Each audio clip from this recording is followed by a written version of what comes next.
Hi everybody, my name is Angela Cleary. I'm a feminine empowerment coach and I specialise in healing after narcissistic abuse. So today I want to talk about inner child healing. I've spoken a bit about this before, but it's so important I wanted to readdress it. Inner child healing is so important. We all have an inner child inside us. We have that lost version of ourselves from childhood. And it doesn't matter what kind of childhood you had, whether it was traumatic or whether you grew up in a loving family, you're still going to have some kind of inner child wounds. Because of conditioning, because of society, and because of certain things, we would have all suffered some form of shame or embarrassment or invalidation when we were kids. And because of this affects our everyday lives. Like when I first discovered inner child healing, I didn't even understand. I hadn't ever conceived of what it was or how big of an impact it had on my life. A wounded inner child dictates your whole life.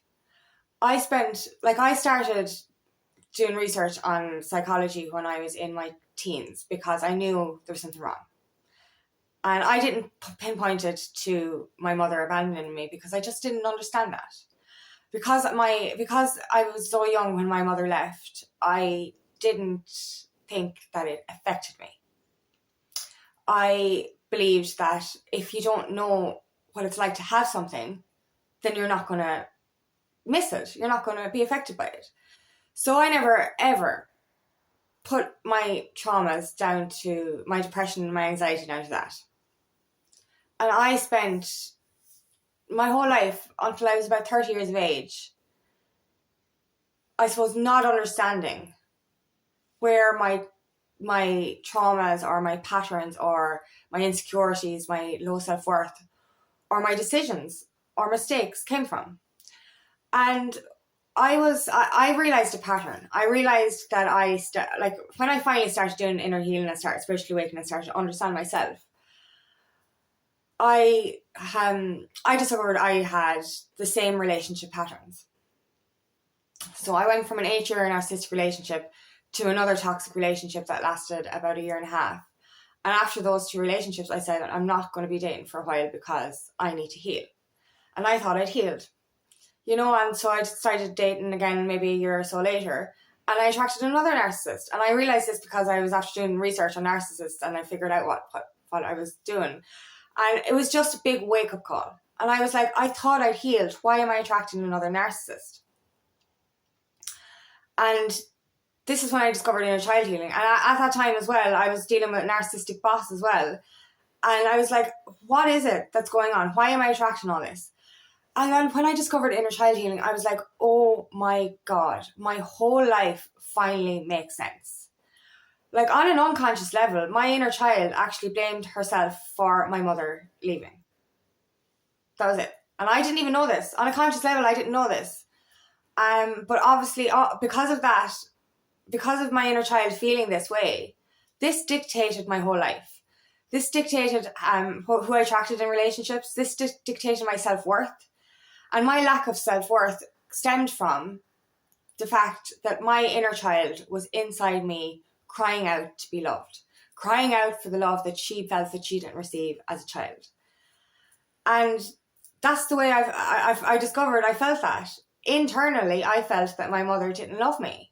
Now, obviously, after doing inner child healing, I discovered that she had her own problems and that she actually did love me, but she, as I said, had her own issues.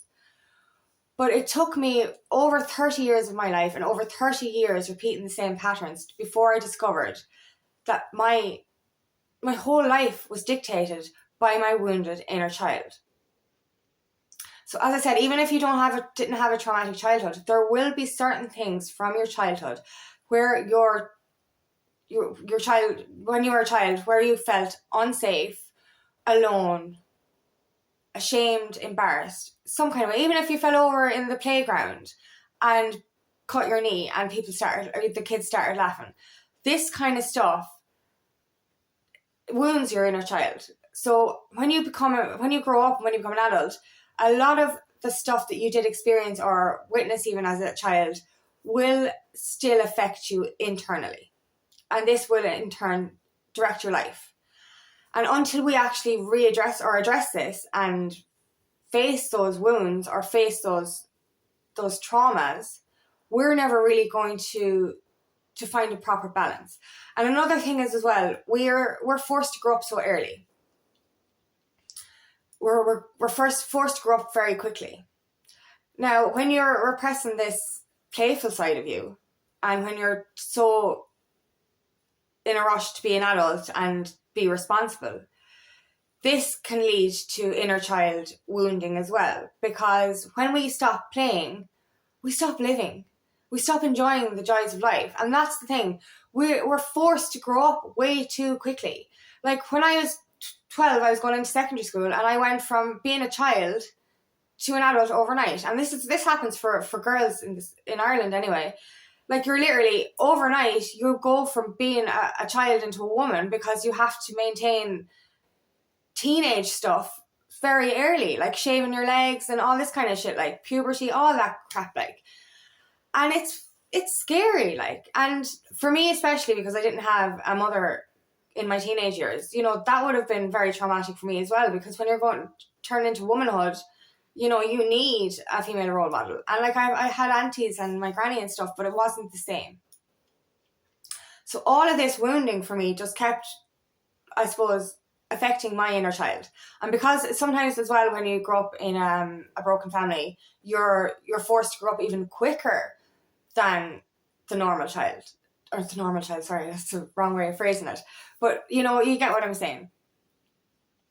So, like, when we get to adulthood, we have to start to look within ourselves and see what is dictating our lives. And, you know, what are we repressing?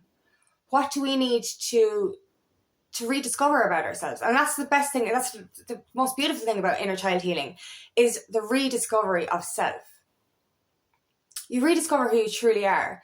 You rediscover your playful side. You rediscover your creative side and your nurturing side. Because what we need to do is actually reparent our inner child. Reparent our inner child and love that child as if it was a real being in front of you right now. Ask that inner child what parts of your childhood or teenage years affected you, affected her, him or her, that is still bothering her today. And that's the thing, we need to, like, meditation is great for this, or inner child hypnosis, it can all be found on YouTube. When we actually meet our inner child, see that inner child, picture yourself, in other words, when you were a young child. Picture that child standing in front of you right now and ask them, what do you need to do to help them?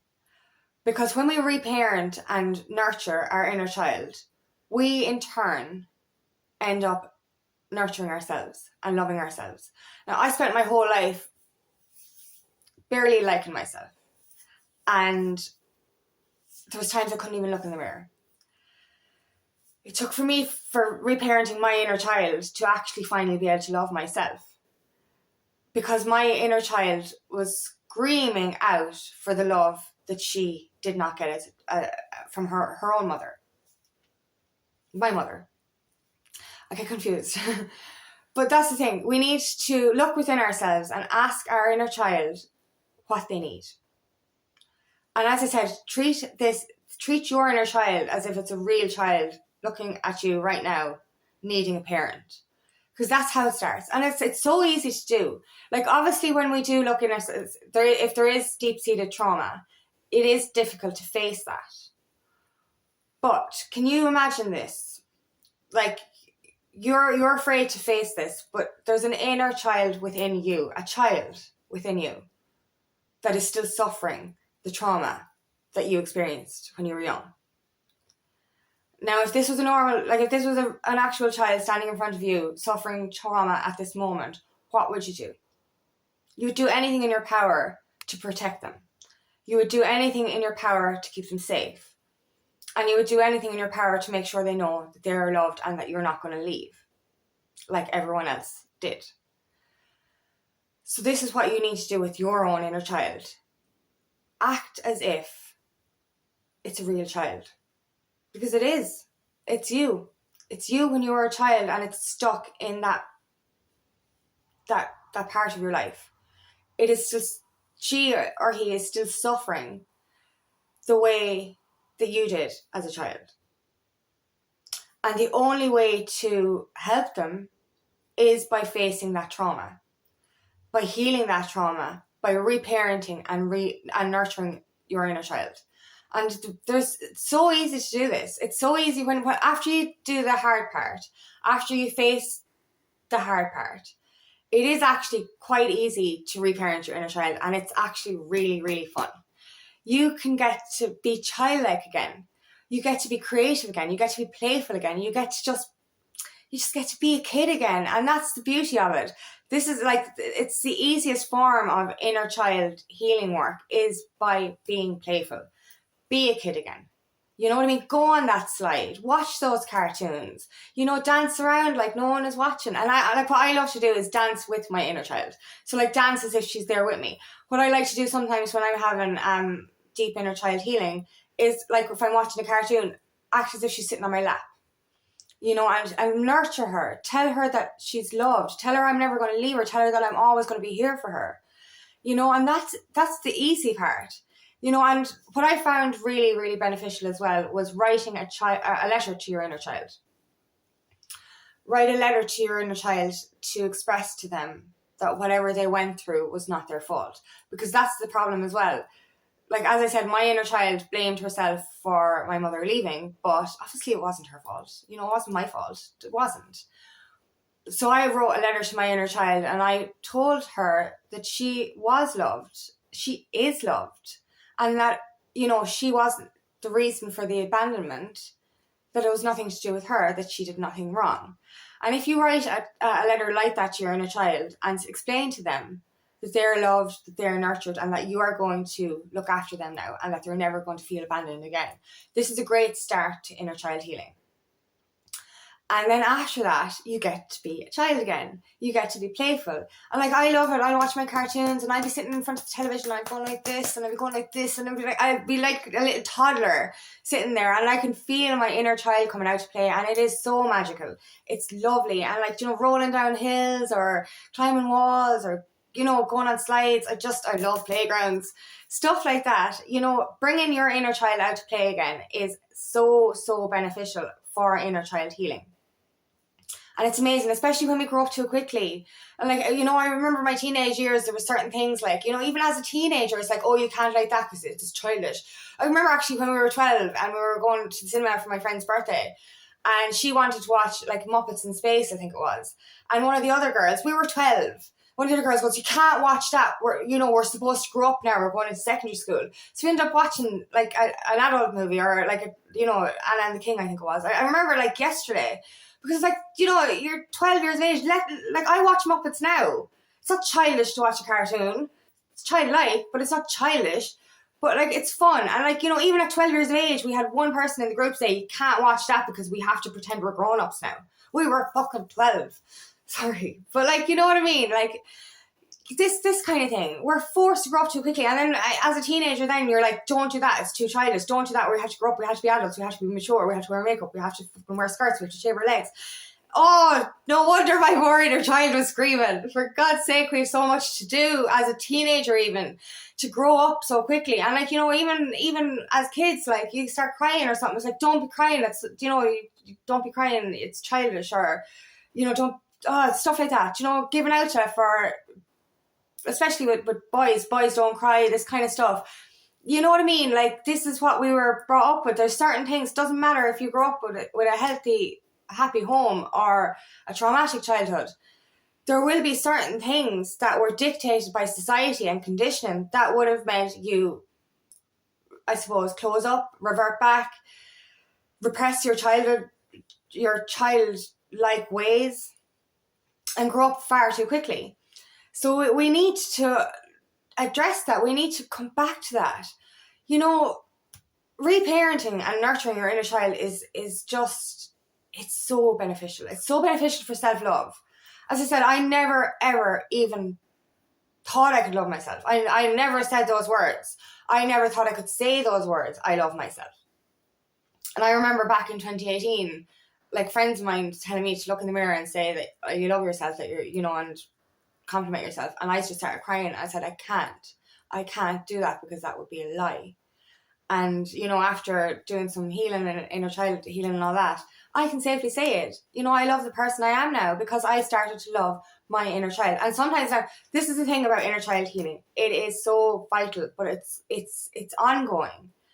Like I go through certain, like I discovered inner child healing, I think back in 2018. And it's ongoing. It's not like, you know, it's not going to be like do some meditation and that's it. You have to keep check on your inner child, keep check on your emotions. Because I go up and down. You know, my abandonment wound and my codependency wound has been triggered on and off throughout my journey. You know, and if I have low times, I will feel that those same emotions bubble up again. And this is when I need to come back and do more inner child work. And I understand that. But like I shouldn't have to come back and do it. Like at the end of the day, I should be kind of consistently doing it. You know, and I should be keeping a check on it all the time. Like last week I was guided. Like normally I'll make a point when I'm feeling a little bit like I need a little bit of inner child work. I'll make a point of watching cartoons or being creative. Whereas last week I found that it was like the universe guided me to watch cartoons, and I was like, oh, this means that I have some inner child work to do. Because I was after doing a deep inner child meditation only a couple of weeks ago, but I didn't integrate it afterwards. So I kind of just did that healing and then passed over it. But you see, that's the thing. When we resurface these emotions, we need to give ourselves time to process them. And what I find is, like, if you're doing a deep inner child healing hypnosis or meditation, it does resurface a lot of deep wounds. And this is when it's so important to do the self-nurturing and self-care and to do those cartoons and to do those playful things. This is what it's all about. Like you can do the intense hard work, as in, you know, face those wounds to release them. But afterwards, it's so important to nurture your inner child because it's raw. It's very raw. Like, you know, I've done meditations and hypnosis on and off over the last few years. Some of them will be easier than the others. But like sometimes then they'll be very intense. And, you know, like the last one I did, it was very deep and raw healing that I had to do. And I neglected to do the nurturing afterwards. And that's why the universe brought that nurturing onto me. And then actually a few things came into my life this week where my codependency and my abandonment wound was triggered again. So it was like last week was prep. The universe knew that I needed this. And it was aftercare from the last meditation, but it was prep for this week. And like, you know, I had it in my head anyway after the universe guided me to watch cartoons that I need to do a little bit more work this week. So that's the thing. Keep an eye on how you're feeling and understand that it's so beneficial. If you want to move forward with your life and you want to understand why you attract the relationships you attract, why you have developed the patterns you've developed, whether you've developed toxic traits or not as well, all these kind of things. Meeting your inner child and healing and nurturing your inner child is a great way to rediscover your true self, but reinvent yourself as well. Because once we do this kind of work, it helps us to change our ways, to I suppose change our belief system, heal our old wounds, and create a new version of ourselves, or bring out the real version of ourselves, you know. And then when you bring out that playful energy as well, it just brings you back to life, and it helps you in all areas of your life. Like a creative energy brings you such joy, but it brings you passion as well. It brings you passion for what you want to do in your life, and like it does set you on a clearer path for yourself. Do you know? So it is so like it's magnificent, magical to do this work. It's very, very hard. And like for me especially, it was very hard because of the trauma I did experience as a child, and then my teenage years were a bit fucked up as well. Like, so, you know, I had a lot of stuff to address, but I don't regret any of it, and I'm glad I'm digging it out, because at the end of the day, as I said to you, like, your inner child is in there.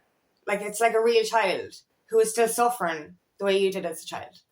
So you have it in your hands now to prevent that child from suffering again or anymore, like.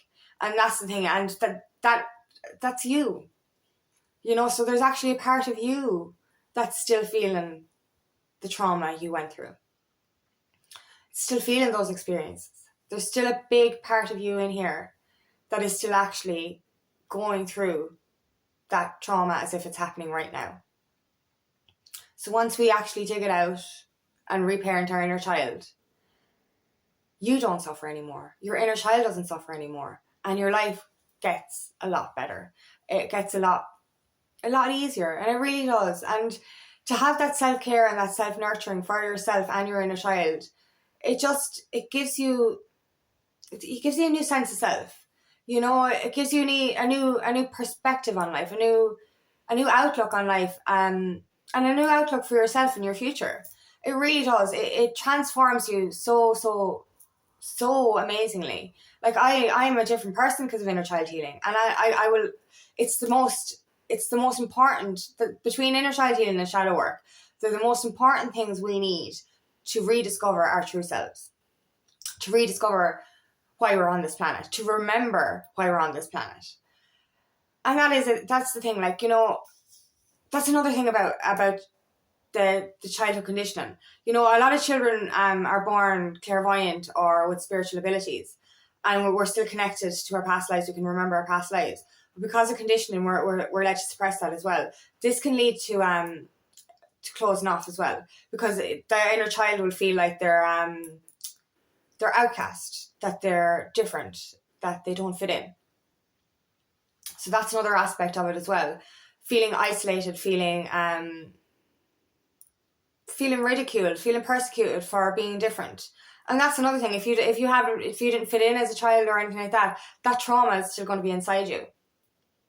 So it is so beneficial for you to rediscover those parts of yourselves and heal them and release them, do you know? And it is magical afterwards. It's the hardest work you will do, but it is so beneficial. And if you think of it this way, you know, because you're there kind of saying, oh, I can't do this, I don't have the strength to do this. But think of it this way. There's a child inside you that needs your help. That's, you know, do it for them. Do it for them. You know, because, like, we're strong now. We can do this. We've been through it all. The universe doesn't put these things in front of us unless we can deal with them. So instead of saying that you can't do this or I don't have the strength to do this, do it for your inner child. Do it for that child who's crying out to be loved, because that's what they are. And see them as a real child, because they are. You know, they are.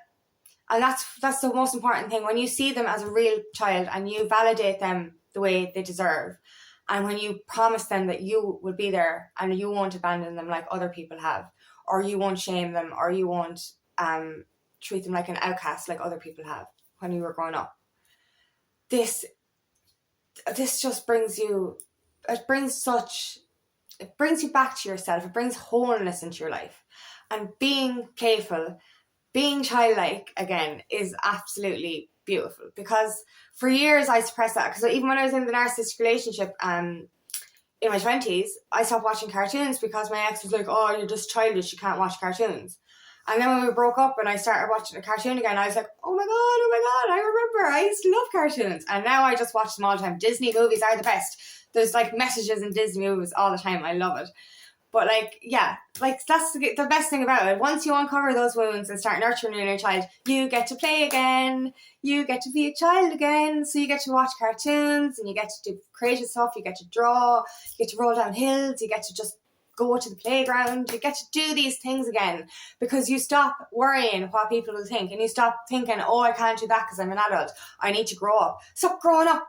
We're allowed to be responsible adults as well as be childlike as well. We need to rediscover our playful side. We really do. We need to rediscover that side of ourselves. We do, because it's so much fun. And I love when my inner child comes out. I love it. I get so excited, and I'm so childlike. I love it. I love it. I love it. I love it. So yeah, rediscover your inner child. Heal her and heal them. Nurture them, reparent them, love yourself.